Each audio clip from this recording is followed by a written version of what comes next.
The emergency room doors slammed open with a force that sent papers flying off the nearby counter. 2 paramedics rushed in, pushing a stretcher, their faces tense. "We need immediate attention," one of them shouted. I turned, and my breath caught. The girl on the stretcher, no older than 12, was barely conscious. Her skin was pale, lips trembling, her body bruised and broken in a way that made my stomach tighten. What had happened to her? "BP is dropping fast," a nurse called out. I didn't wait. I rushed forward, my hands moving instinctively. "Give me a crash cart," I ordered, already assessing her condition. She had lost too much blood. Her pulse was weak. If we didn't act now, she wouldn't make it. I wasn't about to let that happen. The room blurred around me as I worked, my focus narrowed to one thing: keeping her alive. I pressed my hands against her chest, feeling her fragile heartbeat struggling beneath my fingers. "Stay with me, kid," I muttered, grabbing the defibrillator. One shock. No response. Another. Then a beep. Her heartbeat steadied. A sharp breath left me. She was alive. For now. But as I glanced up, my relief faded. Beyond the ER doors, a man stood watching. His gaze locked onto mine, intense and unreadable. Something told me this wasn't over. I stood there, my heart still racing from the battle I had just fought to keep the girl alive. But my focus had shifted now. Who was he? The man beyond the ER doors. Tall, well-dressed, eyes sharp as if they missed nothing. He wasn't like the usual worried parents or frantic relatives who stormed into the hospital demanding updates. No, he was different. Calm. Too calm. His gaze was fixed on the girl. But the moment our eyes met, he turned and walked away. A bad feeling settled in my gut. I turned back to my patient. Sophia. That was the name on her hospital bracelet. But that was all we knew. She had no ID. No parents had come rushing in. And yet, someone had tried to kill her. Sophia remained unconscious for hours. I stayed longer than my shift, checking in every chance I got. Something about this case wasn't normal. When she finally opened her eyes, I was at her bedside. Her gaze darted around, wide with fear. "It's okay," I said gently. "You're safe." Her lips parted, as if she wanted to say something. But then, she stopped. Her whole body tensed. "Do you remember what happened?" I asked. She hesitated. Then, ever so slightly, she shook her head. I knew she was lying. Before I could ask more, a nurse appeared. "Dr. Reed? Someone's here to see you." I expected a parent. A police officer, maybe. But when I stepped into the waiting area, I froze. It was him, the man from before. Now that I saw him up close, I could tell everything about him screamed power. His suit was pristine, his watch cost more than my entire salary, and his expression? Unreadable. "You saved my daughter," he said. I stiffened. "Daughter?" The man extended a hand. Victor Langley. The name sent a shock through my system. I'd heard it before. Everyone had. Victor Langley, billionaire. Powerful. Untouchable. And now, he was standing in front of me. "Dr. Reed," I said cautiously, shaking his hand. His grip was firm. Too firm. "You did good work," he said. "And I appreciate that." I nodded slowly. "What happened to her?" His expression remained unreadable. "That's not important." I frowned. "Not important? I want to offer you something," he continued, sliding a card into my hand. "Call this number if you ever need assistance." I glanced down. No name. No company. Just a single phone number. Something about this wasn't right. Before I could question him further, he turned and walked away. And I was left standing there, holding a number I knew I should never call. I barely made it home that night when my phone buzzed. Unknown number. I hesitated before answering. "Dr. Reed," a voice said smoothly. I didn't recognize it. A word of advice. My stomach twisted. "Walk away," the voice continued. "Forget the girl. Forget Langley. Move on with your life." A cold shiver ran down my spine. "Who is this?" I demanded. The line went dead. I stood there, gripping my phone, realizing one thing. I had just stepped into something much bigger than I ever imagined. And now, there was no way out. The next morning, I returned to work feeling like I had a target on my back. Sophia was still under observation, but she was stable. Yet, something about her didn't sit right with me. She was too quiet, too controlled, like she had been taught not to react. I sat beside her bed. "Sophia," I said carefully, "I need you to be honest with me. Do you remember who hurt you?" For a moment, she said nothing. Then, she whispered, "They're watching." My blood turned to ice.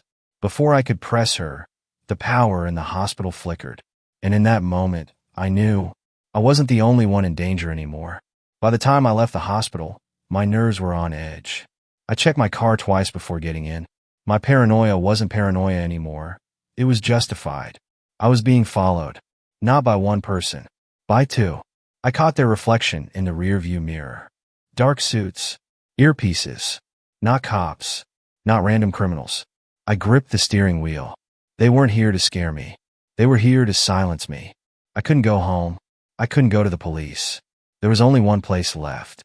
I reached into my pocket and pulled out the card. The one Victor Langley had given me. I stared at the number. Then, I dialed. A single ring. Then his voice. "I was expecting your call." I arrived at Langley's estate within the hour. Security was everywhere. Armed guards.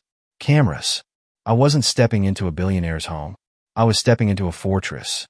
Victor met me at the door, already holding a glass of whiskey. He studied me with a small, knowing smirk. "You've had an eventful night," he said. I exhaled sharply. "They came after me. I warned you." I clenched my jaw. "Who are they?" Victor sipped his drink. "The kind of people who don't tolerate interference." I stepped closer.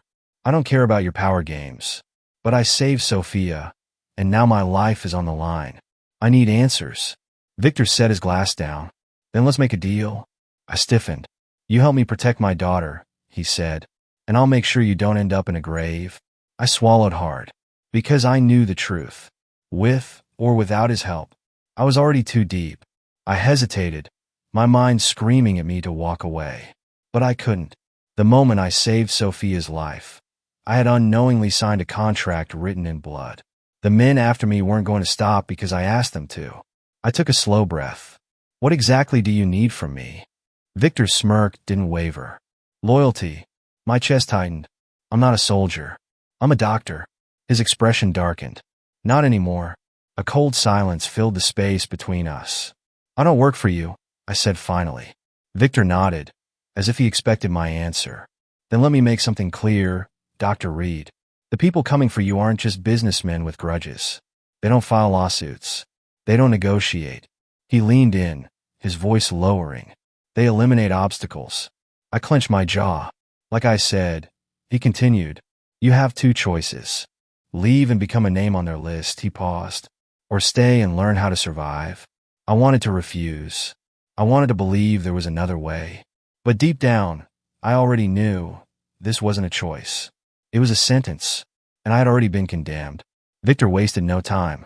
I expected a safe house, a plan, maybe even armed guards at my side. Instead, he led me downstairs, to a massive underground facility beneath his estate. Concrete walls, weapons lined against metal racks, a training mat in the center. I took a step back. This isn't protection. This is preparation. Victor folded his arms. "If you want to stay alive, you'll need to be ready." I exhaled sharply. "I fix people. I don't hurt them." His expression hardened. "Then maybe you should have let Sophia die." My hands curled into fists.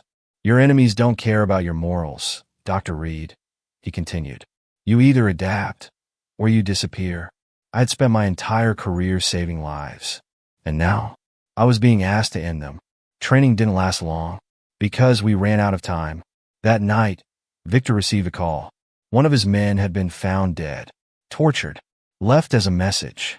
I stood in his office as he set down the phone, his jaw tight.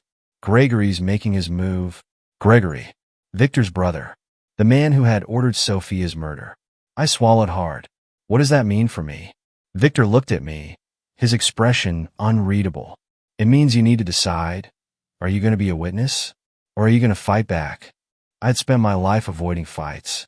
Now, I had no choice but to step into one. I stayed at Victor's estate that night. Not because I wanted to, because I didn't have anywhere else to go. Sleep never came. Every creak in the house made my pulse spike. Every shadow looked like a threat. I wasn't built for this life, but I'd been forced into it. The next morning, I stepped onto the training mat. Victor raised an eyebrow. Change your mind? I exhaled. Teach me. A small smirk. Good. Then, the first punch came. Training wasn't a slow process. It was brutal. By the second day, my muscles screamed in protest. My knuckles were raw. My body was a canvas of bruises. Victor's men didn't hold back. And I wasn't allowed to quit. You hesitate too much. Victor snapped as I dodged another blow. You think like a doctor. That's going to get you killed. I gritted my teeth. Sorry, I don't have years of experience hurting people. Victor's smirk returned. Then it's time to learn. And I did. Because I had to. We didn't have to wait long for Gregory to strike again. A call came in. Sophia's location had been leaked. Victor turned to me. We need to move. I didn't hesitate. Because now, it wasn't just my life on the line. We arrived at the safe house too late. The doors were broken. Blood stained the floor. Sophia was gone. Victor cursed under his breath. His entire demeanor shifted. No longer a businessman, but a man on the edge of war. I swallowed hard. What now? Victor met my gaze. Now, he said coldly, we end this. Victor's men were already moving, tracking Sophia's location through surveillance. Gregory had been too confident. That would be his first mistake. Where would he take her? I asked. Victor's jaw tightened. He'll try to make her disappear. Fast. I exhaled sharply. Then we don't have time. Victor nodded. That's why we hit him first. And just like that, the hunt began. We tracked Gregory's men to a warehouse on the outskirts of the city. Time was running out. Victor handed me a weapon. I hesitated. This isn't what I do, I said. Victor's eyes darkened. Then stay behind. I looked at the warehouse, at the men who had destroyed my life, who had stolen Sophia. Then I took the gun, because I wasn't just a doctor anymore. I was a survivor. The warehouse was a battlefield.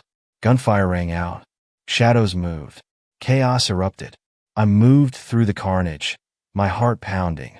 Then I saw him, Gregory Langley, standing at the far end of the room, holding Sophia hostage. Let her go, I said, my voice steady. Gregory smirked.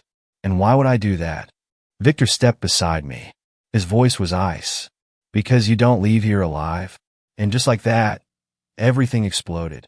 Gregory made one final mistake. He thought we were bluffing. He thought he had control. But the moment Victor's men breached the room, it was over. One shot. One last breath. Gregory Langley fell. And with him, the war ended. The dust settled. Sophia was safe. Victor stood beside me, watching as his empire reclaimed its power. You did good, Dr. Reed, he said. I exhaled sharply. What now? Victor smirked. That's up to you. I looked at Sophia, at the girl I had risked everything for. I had entered a world of power, corruption, and violence. And now, I wasn't sure I could ever leave it.